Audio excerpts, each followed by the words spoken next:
Chapter 1. An Unexpected Party. In a hole in the ground there lived a hobbit. Not a nasty, dirty, wet hole, filled with the ends of worms and an oozy smell, nor yet a dry, bare, sandy hole with nothing in it to sit down on or to eat. It was a hobbit hole, and that means comfort. It had a perfectly round door like a porthole, painted green, with a shiny yellow brass knob in the exact middle. The door opened onto a tube-shaped hall like a tunnel, a very comfortable tunnel without smoke, with panelled walls and floors tiled and carpeted, provided with polished chairs and lots of pegs for hats and coats. The hobbit was fond of visitors. The tunnel wound on and on, going fairly but not quite straight into the side of the hill, as all the people for many miles round called it, and many little round doors opened out of it, first on one side and then on another. No going upstairs for the hobbit.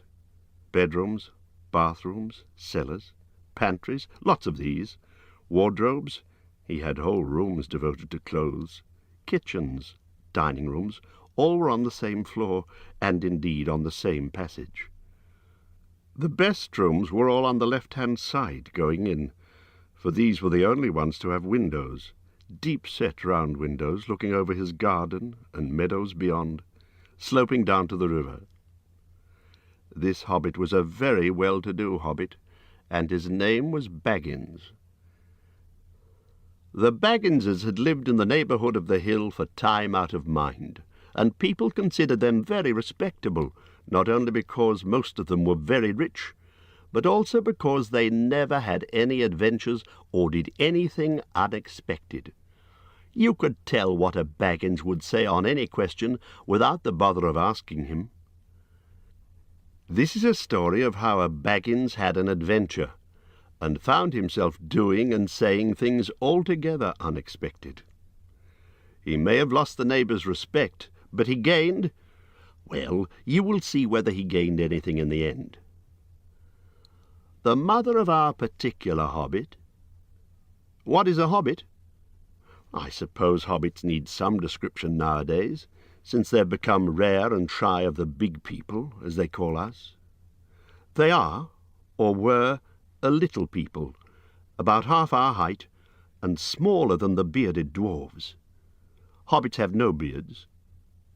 There is little or no magic about them, except the ordinary, everyday sort which helps them to disappear quietly and quickly when large, stupid folk like you and me come blundering along, making a noise like elephants which they can hear a mile off. They are inclined to be fat in the stomach.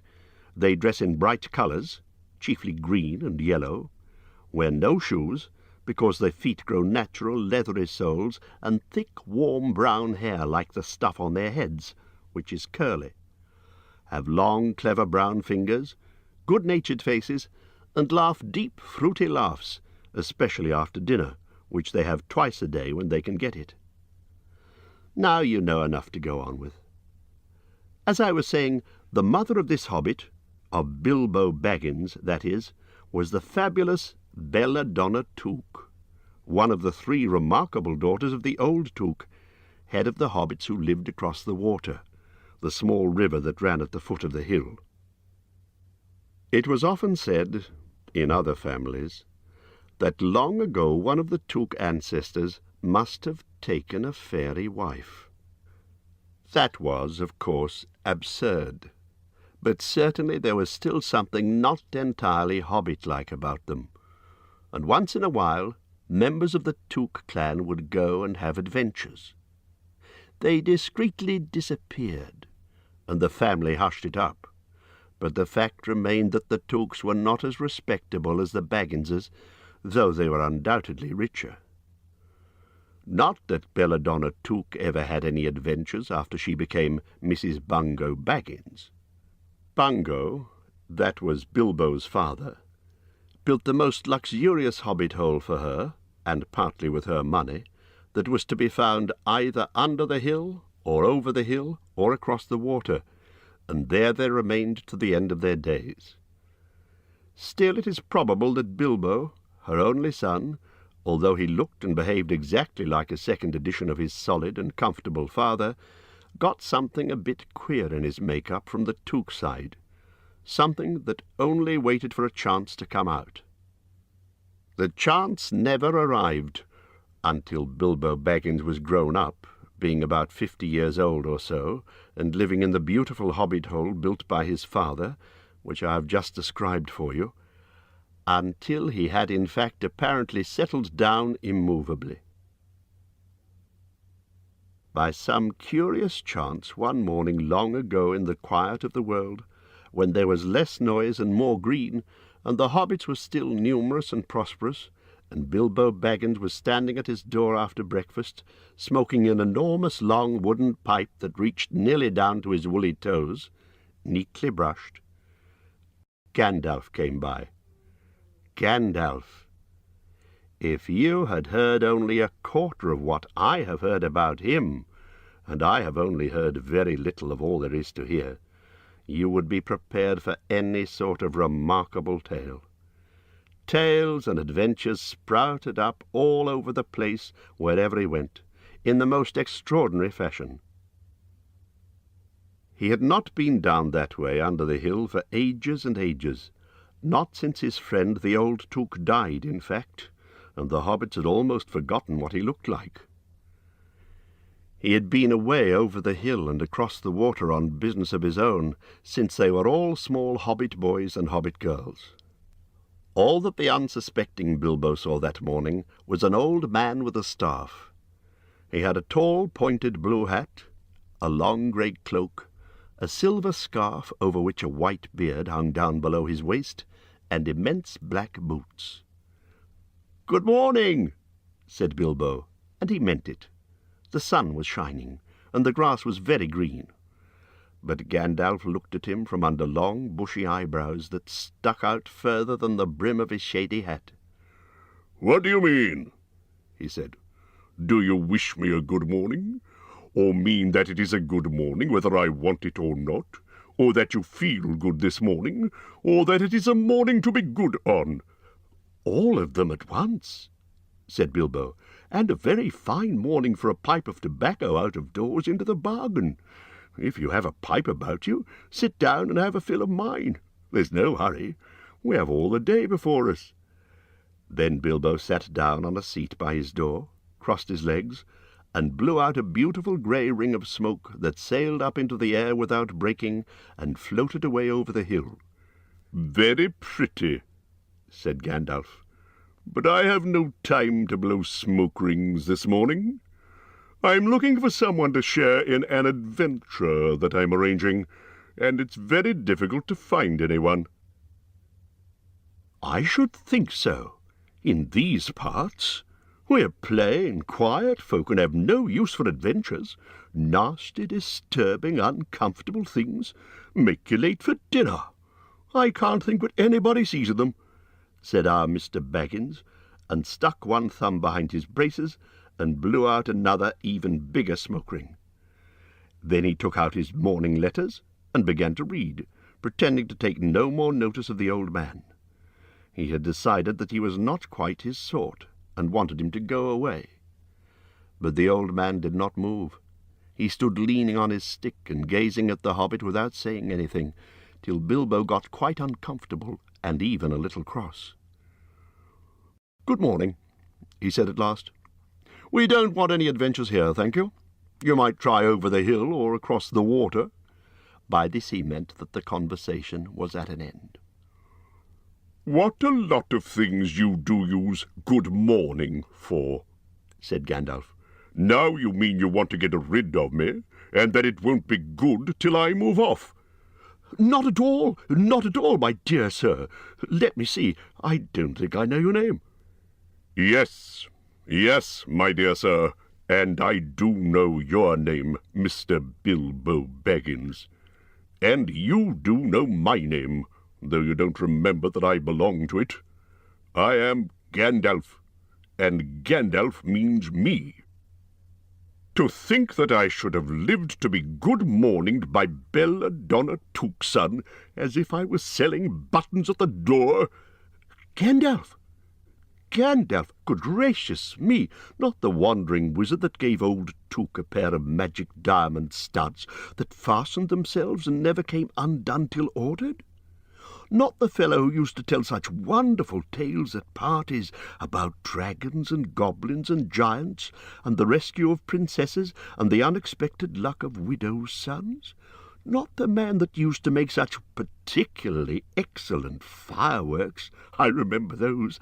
Old Took used to have them on Midsummer's Eve. Splendid! They used to go up like great lilies and snapdragons and laburnums of fire and hang in the twilight all evening. You will notice already that Mr. Baggins was not quite so prosy as he liked to believe. Also that he was very fond of flowers. Dear me, he went on, not the Gandalf who was responsible for so many quiet lads and lasses going off into the blue for mad adventures. Anything from climbing trees to visiting elves, or sailing in ships, sailing to other shores. Bless me, life used to be quite into... I mean, you used to upset things badly in these parts once upon a time. I beg your pardon, but I had no idea you were still in business. Where else should I be? Said the wizard. All the same, I am pleased to find you remember something about me. You seem to remember my fireworks kindly, at any rate, and that is not without hope. Indeed, for your old grandfather Took's sake, and for the sake of poor Belladonna, I will give you what you asked for. I beg your pardon? I haven't asked you for anything. Yes, you have. Twice now. My pardon. I give it you. In fact, I will go so far as to send you on this adventure. Very amusing for me. Very good for you. And profitable, too. Very likely. If you ever get over it. Sorry. I don't want any adventures, thank you. Not today. Good morning. But please come to tea. Any time you like. Why not tomorrow? Come tomorrow. Goodbye. With that the hobbit turned and scuttled inside his round green door, and shut it as quickly as he dared, not to seem rude. Wizards, after all, are wizards. What on earth did I ask him to tea for? He said to himself as he went to the pantry. He had only just had breakfast, but he thought a cake or two and a drink of something would do him good after his fright. Gandalf, in the meantime, was still standing outside the door, and laughing long but quietly. After a while he stepped up, and with the spike of his staff scratched a queer sign on the hobbit's beautiful green front door. Then he strode away, just about the time when Bilbo was finishing his second cake and beginning to think that he had escaped adventures very well. The next day he had almost forgotten about Gandalf. He didn't remember things very well, unless he put them down on his engagement tablet, like this: Gandalf, tea, Wednesday. Yesterday he'd been too flustered to do anything of the kind. Just before tea-time there came a tremendous ring on the front door-bell, and then he remembered. He rushed and put on the kettle, and put out another cup and saucer, and an extra cake or two, and ran to the door. "I am so sorry to keep you waiting," he was going to say, when he saw that it was not Gandalf at all. It was a dwarf, with a blue beard tucked into a golden belt, and very bright eyes under his dark green hood. As soon as the door was opened, he pushed inside, just as if he'd been expected. He hung his hooded cloak on the nearest peg, and "Dwalin at your service," he said with a low bow. "Bilbo Baggins at yours," said the hobbit, too surprised to ask any questions for the moment. When the silence that followed had become uncomfortable, he added, "I am just about to take tea. Pray come and have some with me." A little stiff, perhaps, but he meant it kindly. And what would you do if an uninvited dwarf came and hung his things up in your hall without a word of explanation? They had not been at table long.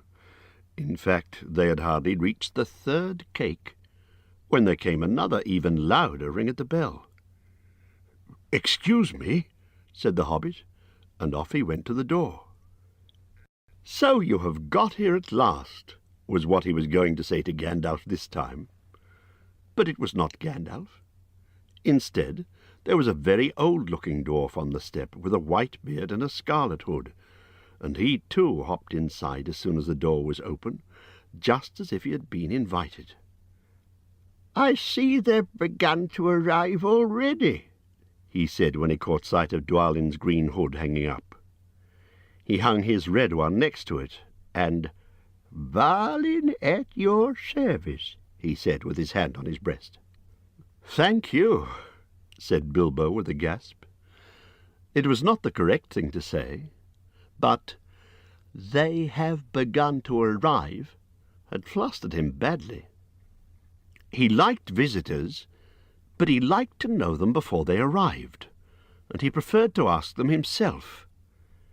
He had a horrible thought that the cakes might run short, and then as the host he knew his duty and stuck to it however painful, he might have to go without. "Come along in and have some tea," he managed to say after taking a deep breath. "A little beer would suit me better, if it's all the same to you, my good sir," said Balin with the white beard. "But I don't mind some cake, seed cake, if you have any." "Lots," Bilbo found himself answering, to his own surprise, and he found himself scuttling off, too, to the cellar to fill a pint beer mug, and to the pantry to fetch 2 beautiful round seed cakes which he had baked that afternoon for his after-supper morsel. When he got back, Balin and Dwalin were talking at the table like old friends. As a matter of fact, they were brothers. Bilbo plumped down the beer and the cake in front of them, when loud came a ring at the bell again, and then another ring. Gandalf for certain this time, he thought as he puffed along the passage. But it was not.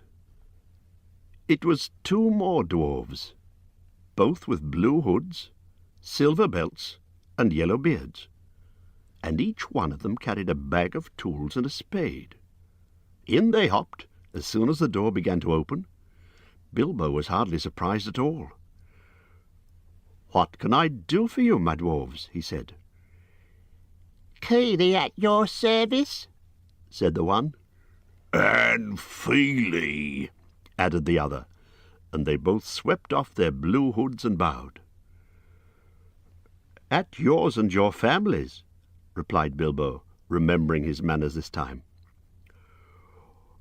"Dwalin and Balin here already, I see," said Keely.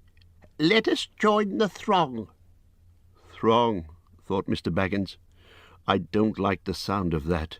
I really must sit down for a minute and collect my wits and have a drink." He had only just had a sip, in the corner, while the 4 dwarves sat around the table and talked about mines and gold and troubles with the goblins, and the depredations of dragons, and lots of other things which he did not understand, and did not want to, for they sounded much too adventurous, when, ding-dong-a-ling-dang, his bell rang again, as if some naughty little hobbit boy was trying to pull the handle off. "Someone at the door," he said, blinking. "Some 4, I should say, by the sound," said Feely. "Besides, we saw them coming along behind us in the distance." The poor little hobbit sat down in the hall and put his head in his hands, and wondered what had happened, and what was going to happen, and whether they would all stay to supper. Then the bell rang again, louder than ever, and he had to run to the door. It was not 4 after all. It was 5. Another dwarf had come along while he was wandering in the hall.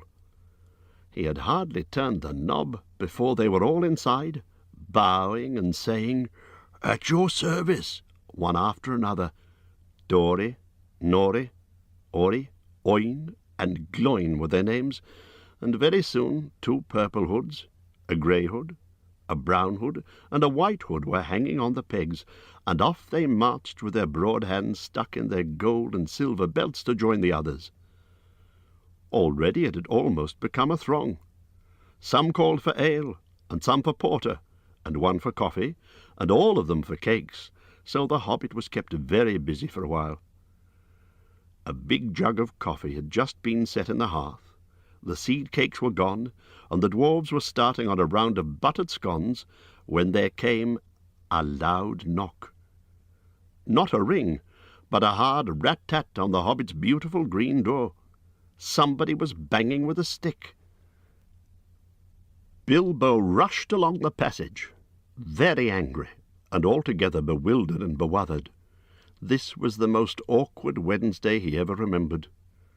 He pulled open the door with a jerk, and they all fell in, one on top of the other. More dwarves, 4 more, and there was Gandalf behind, leaning on his staff and laughing. He had made quite a dent on the beautiful door. He had also, by the way, knocked out the secret mark that he had put there the morning before. "Carefully, carefully," he said. "It is not like you, Bilbo, to keep friends waiting on the mat and then open the door like a popgun. Let me introduce Bifur, Bofur, Bomber, and especially Thorin." "At your service," said Bifur, Bofur, and Bomber standing in a row. Then they hung up 2 yellow hoods and a pale green one, and also a sky blue one with a long silver tassel. This last belonged to Thorin, an enormously important dwarf, in fact no other than the great Thorin Oakenshield himself, who was not at all pleased at falling flat on Bilbo's mat with Bifur, Bofur, and Bomber on top of him. For one thing, Bomber was immensely fat and heavy. Thorin, indeed, was very haughty, and said nothing about service, but poor Mr. Baggins said he was sorry so many times that at last he grunted, "Pray don't mention it," and stopped frowning. "Now we are all here," said Gandalf, looking at the row of 13 hoods, the best detachable party hoods, and his own hat hanging on the pegs. "Quite a merry gathering. I hope there's something left for the late-comers to eat and drink. What's that? Tea? No, thank you. A little red wine, I think, for me." "And for me," said Thorin. "And raspberry jam and apple tart," said Bifur. "And mince pies and cheese," said Bofur. "And pork pie and salad," said Bomber. "And more cakes, and ale, and coffee, if you don't mind," called the other dwarves through the door. "Put on a few eggs, there's a good fellow," Gandalf called after him, as the hobbit stumped off to the pantries. "And just bring out the cold chicken and pickles." "Seems to know as much about the inside of my larders as I do myself," thought Mr. Baggins, who was feeling positively flummoxed, and was beginning to wonder whether a most wretched adventure had not come right into his house. By the time he'd got all the bottles and dishes and knives and forks and glasses and plates and spoons and things piled up on big trays, he was getting very hot and red in the face and annoyed. "Confiscate and bother these dwarves," he said aloud. "Why don't they come and lend a hand?"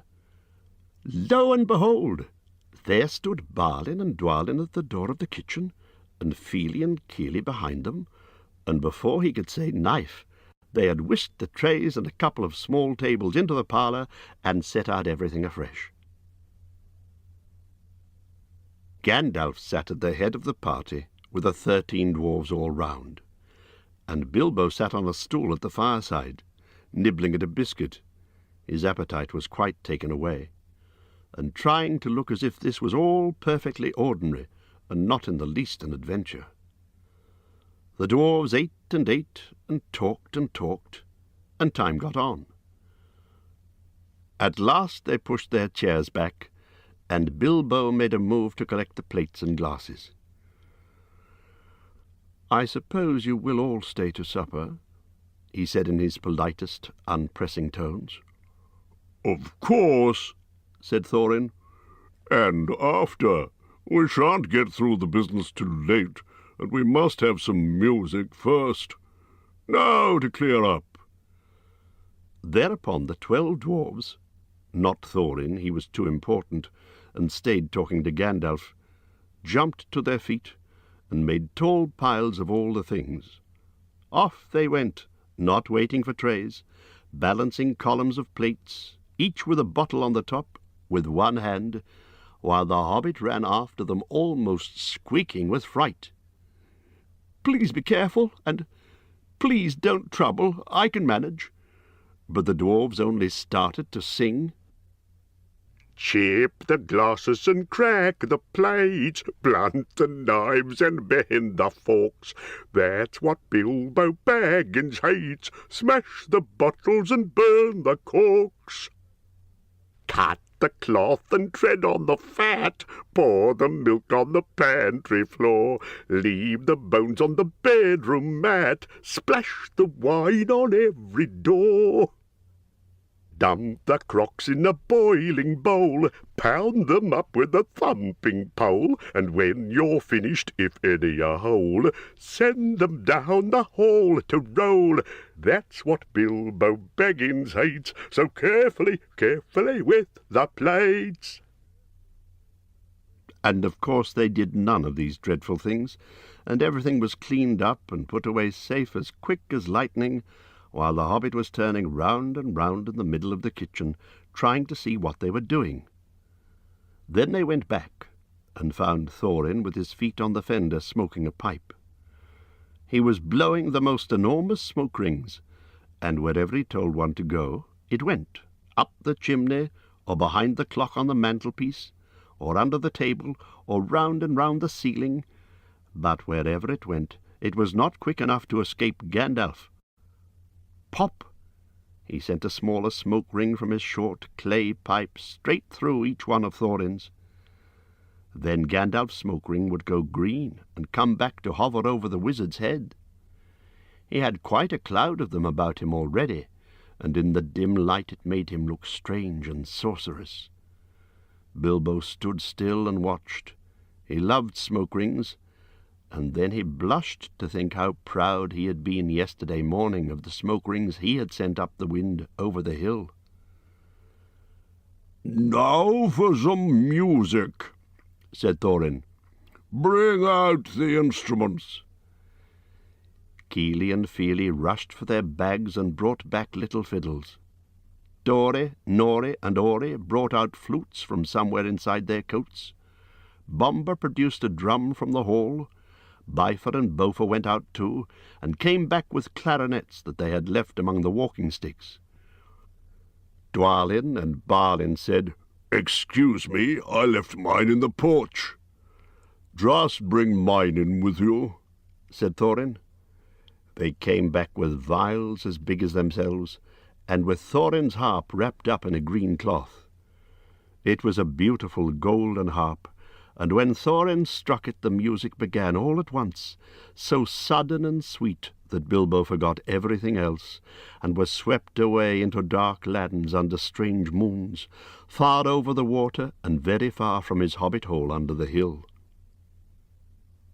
The dark came into the room from the little window that opened in the side of the hill. The firelight flickered. It was April, and still they played on, while the shadow of Gandalf's beard wagged against the wall.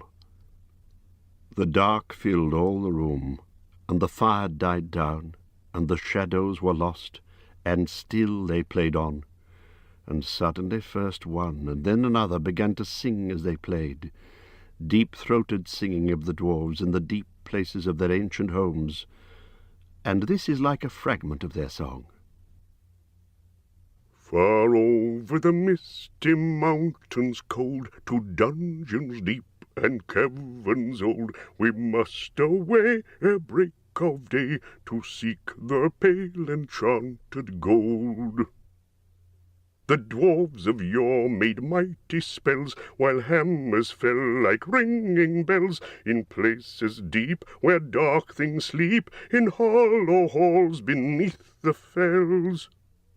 For ancient king and elvish lord, their many a gleaming golden hoard, they shaped and wrought, and light they caught, to hide in gems on hilt of sword.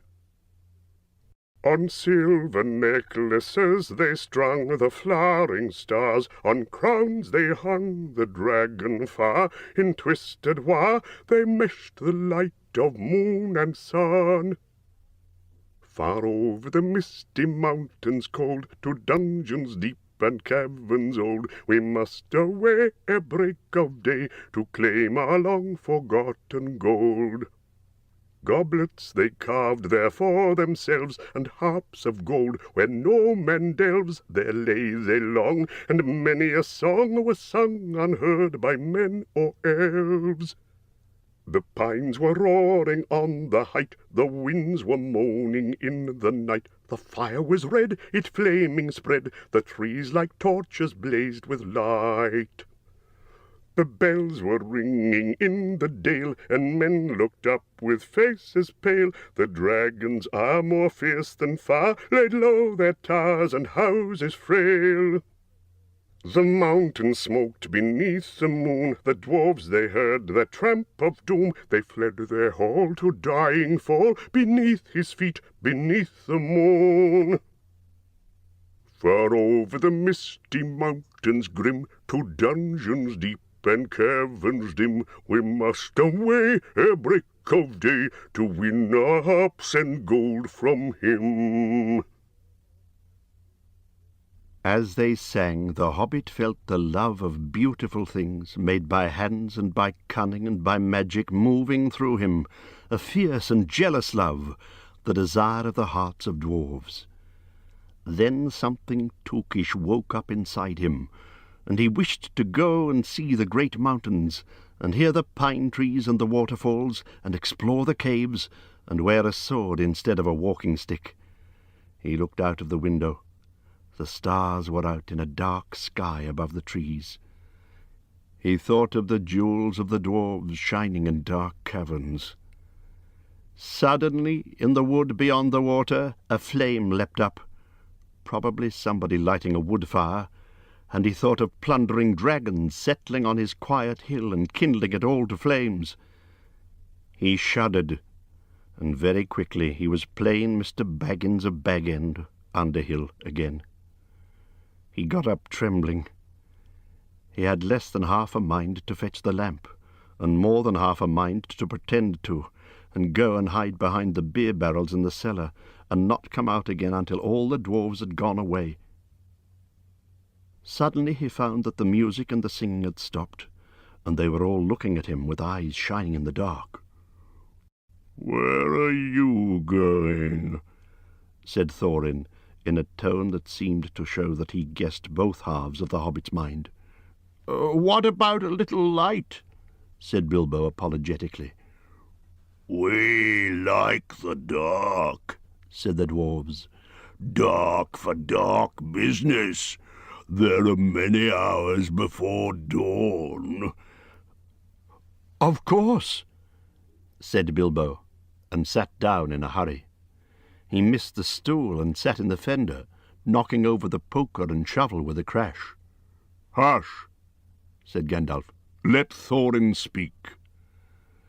And this is how Thorin began.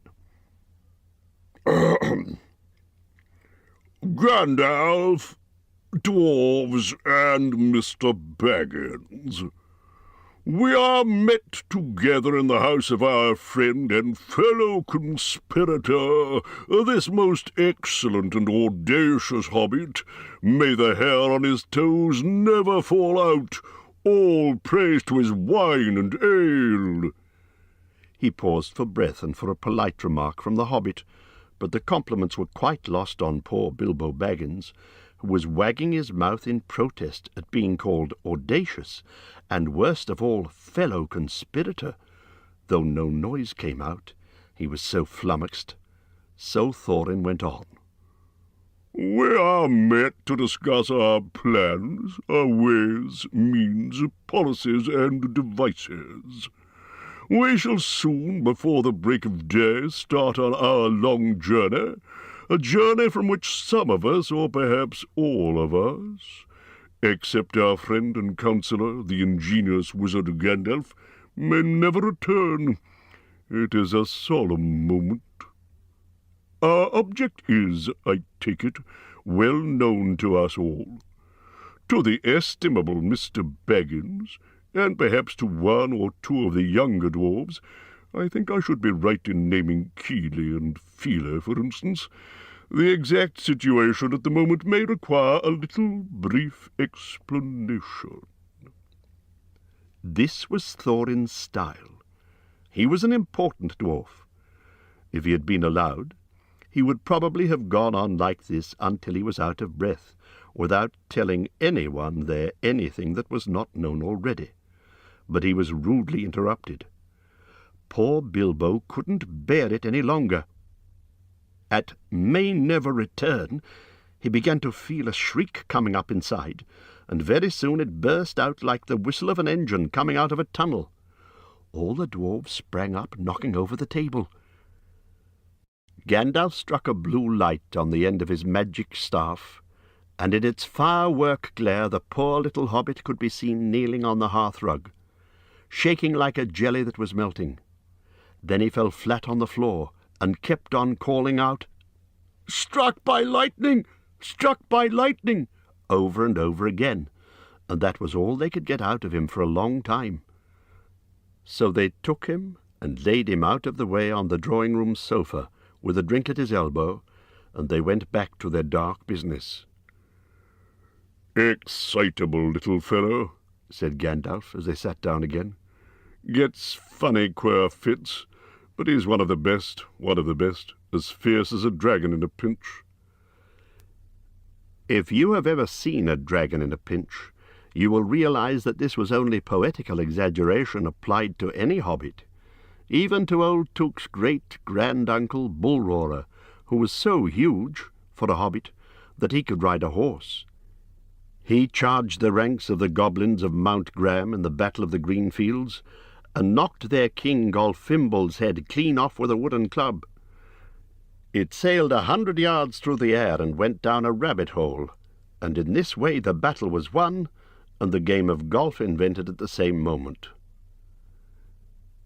In the meanwhile, however, Bullroarer's gentler descendant was reviving in the drawing-room.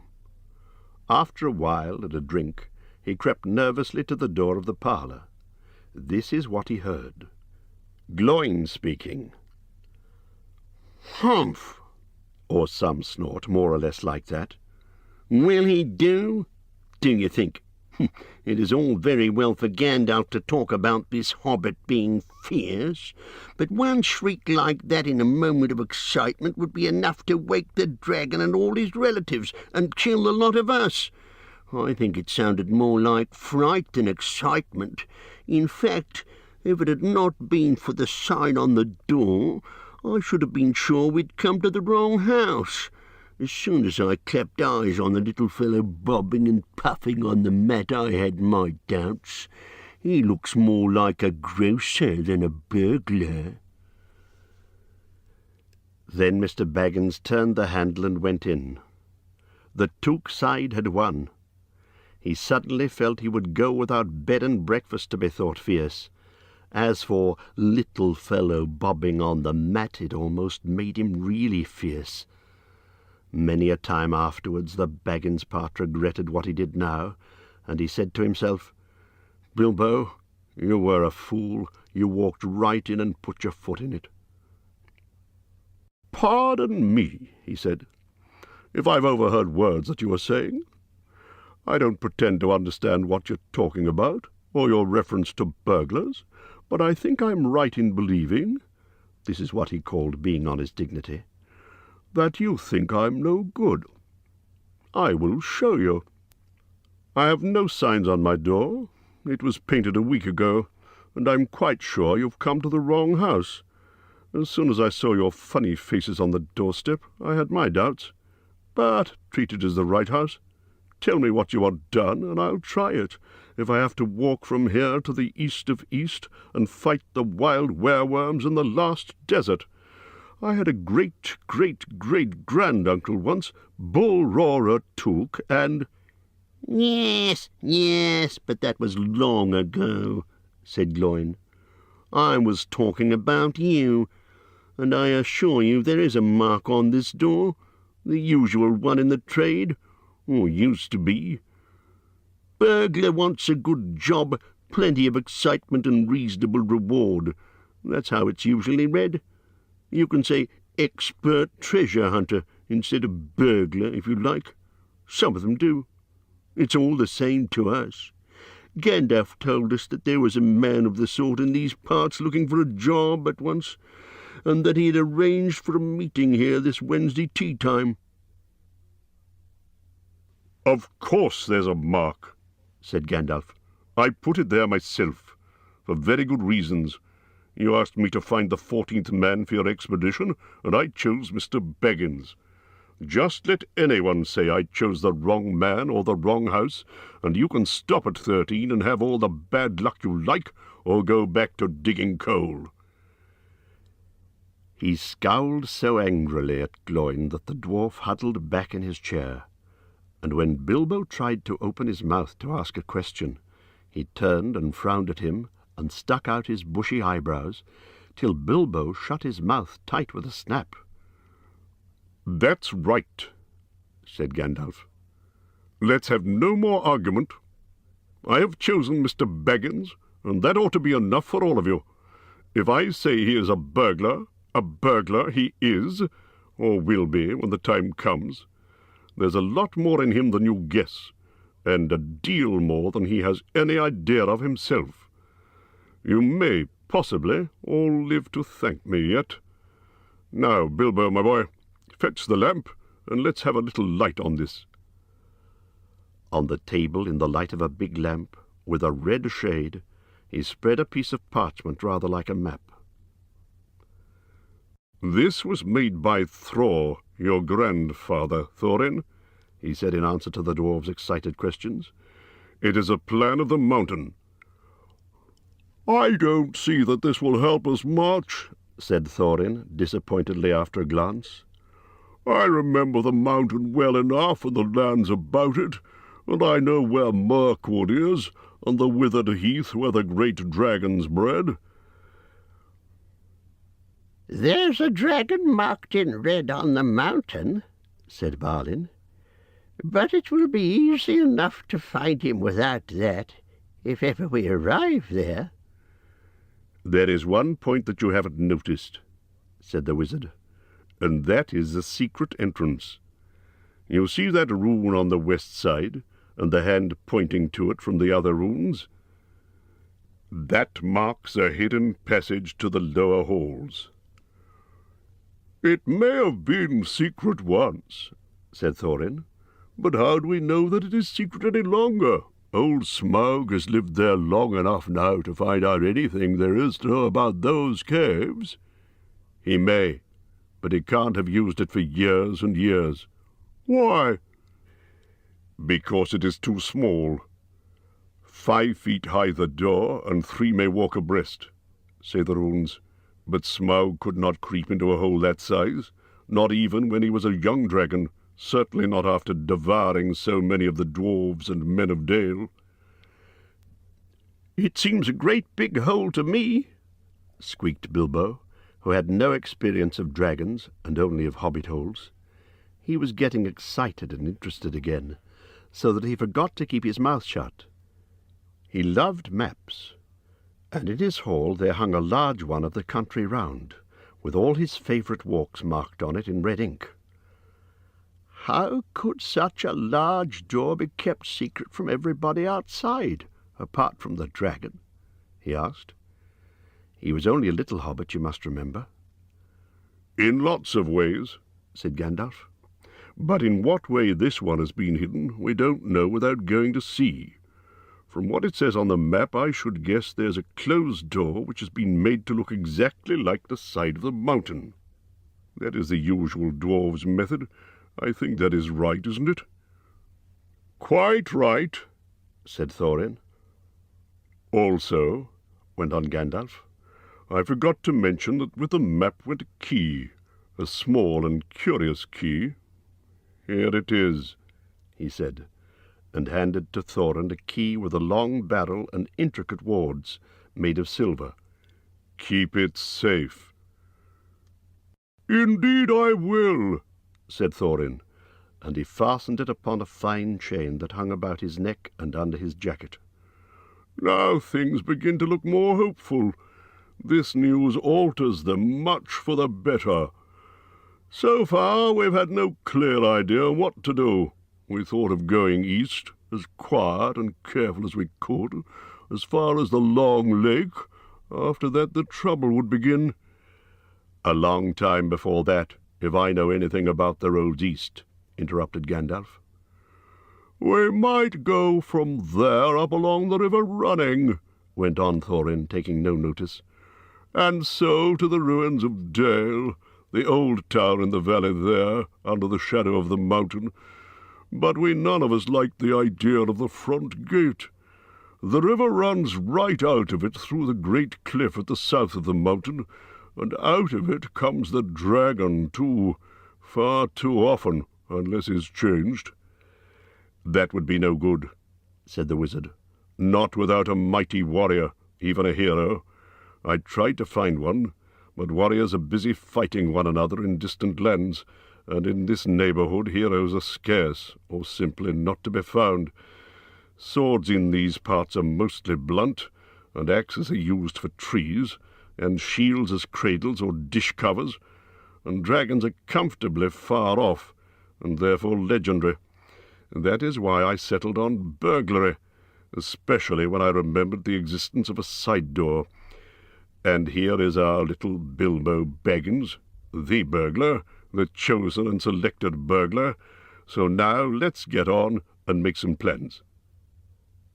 "Very well, then," said Thorin. "Supposing the burglar expert gives us some ideas or suggestions."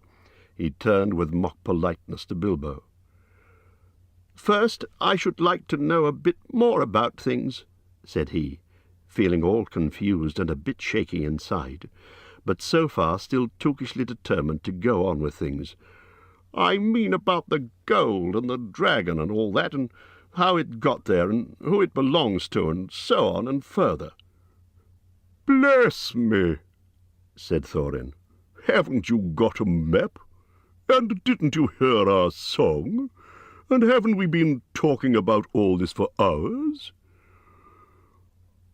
"All the same, I should like it all plain and clear," said he obstinately, putting on his business manner, usually reserved for people who tried to borrow money of him, and doing his best to appear wise and prudent and professional, and live up to Gandalf's recommendation. "Also, I should like to know about risks, out-of-pocket expenses, time required and remuneration, and so forth," by which he meant, "What am I going to get out of it, and am I going to come back alive?" "Oh, very well," said Thorin. "Long ago in my grandfather Thror's time, our family was driven out of the far north and came back with all their wealth and their tools to this mountain on the map. It had been discovered by my far ancestor, Thrain the Old, but now they mined and they tunnelled and they made huger halls and greater workshops, and in addition I believe they found a good deal of gold and a great many jewels too. Anyway, they grew immensely rich and famous, and my grandfather was king under the mountain again, and treated with great reverence by the mortal men who lived to the south, and were gradually spreading up the running river as far as the valley overshadowed by the mountain. They built the merry town of Dale there in those days. Kings used to send for our smiths, and reward even the least skilful most richly. Fathers would beg us to take their sons as apprentices, and pay us handsomely, especially in food supplies, which we never bothered to grow or find for ourselves. Altogether those were good days for us, and the poorest of us had money to spend and to lend, and leisure to make beautiful things just for the fun of it, not to speak of the most marvellous and magical toys, the like of which is not to be found in the world nowadays. So my grandfather's halls became full of armour and jewels and carvings and cups, and the toy market of Dale was the wonder of the north. Undoubtedly that was what brought the dragon. Dragons steal gold and jewels, you know, from men and elves and dwarves, wherever they can find them, and they guard their plunder as long as they live, which is practically forever, unless they are killed, and never enjoy a brass ring of it. Indeed, they hardly know a good bit of work from a bad, though they usually have a good notion of the current market value, and they can't make a thing for themselves, not even mend a little loose scale of their armour. There were lots of dragons in the north in those days, and gold was probably getting scarce up there, with the dwarves flying south or getting killed, and all the general waste and destruction the dragons make going from bad to worse. There was a most specially greedy, strong, and wicked worm called Smaug. One day he flew up into the air and came south. The first we heard of it was a noise like a hurricane coming from the north, and the pine trees on the mountain creaking and cracking in the wind. Some of the dwarves who happened to be outside, I was one luckily, a fine adventurous lad in those days, always wandering about, and it saved my life that day. Well, from a good way off we saw the dragon settle on our mountain in a spout of flame. Then he came down the slopes, and when he reached the woods they all went up in fire. By that time all the bells were ringing in Dale, and the warriors were arming. The dwarves rushed out of their great gate, but there was the dragon waiting for them. None escaped that way. The river rushed up in steam, and a fog fell on Dale, and in the fog the dragon came on them and destroyed most of the warriors. The usual unhappy story. It was only too common in those days. Then he went back and crept in through the front gate, and routed out all the halls and lanes and tunnels, alleys, cellars, mansions, and passages. After that there were no dwarves left alive inside, and he took all their wealth for himself. Probably, for that is the dragon's way, he has piled it all up in a great heap far inside, and sleeps on it for a bed.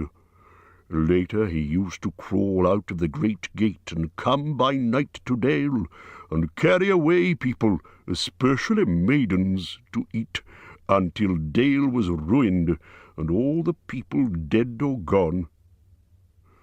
What goes on there now I don't know for certain, but I don't suppose anyone lives nearer to the mountain than the far edge of the long lake nowadays.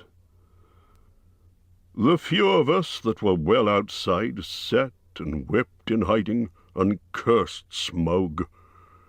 And there we were unexpectedly joined by my father and my grandfather with singed beards. They looked very grim, but they said very little. When I asked how they had got away, they told me to hold my tongue, and said that one day in the proper time I should know. After that we went away, and we have had to earn our livings as best we could up and down the land, often enough sinking as low as blacksmith work or even coal mining. But we have never forgotten our stolen treasure, and even now, when I will allow we have a good bit laid by and are not so badly off." Here Thorin stroked the gold chain round his neck. "We still mean to get it back, and to bring our curses home to Smaug, if we can. I have often wondered about my father's and my grandfather's escape. I see now they must have had a private side door, which only they knew about. But apparently they made a map, and I should like to know how Gandalf got hold of it, and why it did not come down to me, the rightful heir. I did not get hold of it. I was given it, said the wizard. Your grandfather Thror was killed, you remember, in the mines of Moria by Azog the goblin. Curse his name, yes, said Thorin. And Thrain, your father, went away on the 21st of April, 100 years ago last Thursday, and has never been seen by you since. True, said Thorin. Well, your father gave me this to give to you, and if I have chosen my own time and way of handing it over, you can hardly blame me, considering the trouble I had to find you. Your father could not remember his own name when he gave me the paper, and he never told me yours, so on the whole I think I ought to be praised and thanked. Here it is, said he, handing the map to Thorin. I don't understand, said Thorin, and Bilbo felt he would have liked to say the same. The explanation did not seem to explain. Your grandfather, said the wizard slowly and grimly, gave the map to his son for safety before he went to the mines of Moria. Your father went away to try his luck with the map after your grandfather was killed, and lots of adventures of a most unpleasant sort he had, but he never got near the mountain. How he got there I don't know, but I found him a prisoner in the dungeons of the necromancer. Whatever were you doing there? Asked Thorin with a shudder, and all the dwarves shivered. Never you mind. I was finding things out, as usual, and a nasty, dangerous business it was. Even I, Gandalf, only just escaped. I tried to save your father, but it was too late. He was witless and wandering, and had forgotten almost everything except the map and the key. We have long ago paid the goblins of Moria, said Thorin. We must give a thought to the necromancer. Don't be absurd. He is an enemy quite beyond the powers of all the dwarves put together, if they could all be collected again from the four corners of the world. The one thing your father wished was for his son to read the map and use the key. The dragon and the mountain are more than big enough tasks for you. Hear, hear, said Bilbo, and accidentally said it aloud. Hear what? They all said, turning suddenly towards him, and he was so flustered that he answered, Hear what I have got to say. What's that? They asked. Well, I should say that you ought to go east and have a look around. After all, there's the side door, and dragons must sleep sometimes, I suppose. If you sit on the doorstep long enough, I dare say you'll think of something. And, well, don't you know, I think we've talked long enough for one night, if you see what I mean. What about bed, at an early start, and all that? I'll give you a good breakfast before you go. Before we go, I suppose you mean, said Thorin. Aren't you the burglar? And isn't sitting on the doorstep your job, not to speak of getting inside the door? But I agree about bed and breakfast. I like eggs with my ham when starting on a journey. Fried, not poached, and mind you don't break 'em. After all the others had ordered their breakfasts, without so much as a please, which annoyed Bilbo very much, they all got up. The Hobbit had to find room for them all, and filled all his spare rooms and made beds on chairs and sofas before he got them all stowed and went to his own little bed, very tired and not altogether happy. One thing he did make his mind up about was not to bother to get up very early and cook everyone else's wretched breakfast. The tookishness was wearing off, and he was not now quite so sure that he was going on any journey in the morning. As he lay in bed, he could hear Thorin still humming to himself in the best bedroom next to him. Far over the misty mountains cold to to dungeons deep and caverns old, we must away ere break of day to find our long-forgotten gold. Bilbo went to sleep with that in his ears, and it gave him very uncomfortable dreams. It was long after the break of day when he woke up.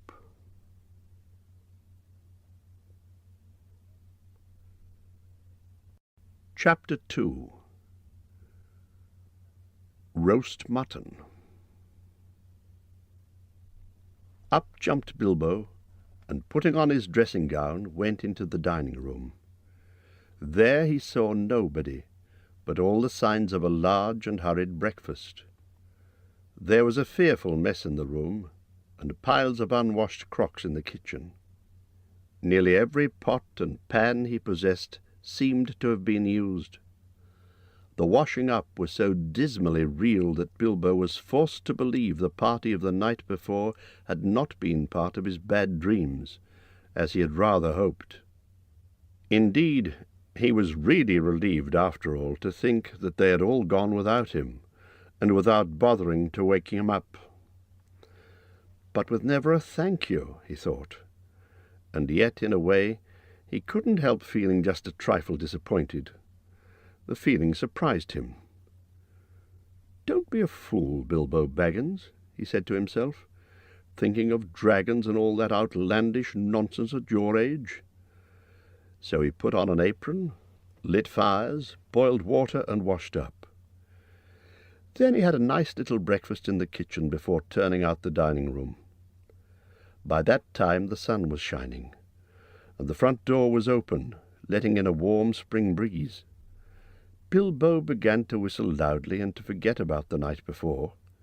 In fact, he was just sitting down to a nice little second breakfast in the dining room by the open window, when in walked Gandalf. "My dear fellow," he said, "whenever are you going to come? What about an early start? And here you are having breakfast, or whatever you call it, at 10:30. They left you the message because they couldn't wait." "What message?" said poor Mr. Baggins, all in a fluster. "Great elephants," said Gandalf. "You're not at all yourself this morning. You've never dusted the mantelpiece." "What's that got to do with it? I've had enough to do with washing up for 14. "If you'd dusted the mantelpiece, you'd have found this just under the clock," said Gandalf, handing Bilbo a note, written, of course, on his own notepaper. This is what he read: "Foreign and Company to Burglar Bilbo greeting. For your hospitality our sincerest thanks, and for your offer of professional assistance our grateful acceptance. Terms: cash on delivery, up to and not exceeding 1/14 of total profits, if any.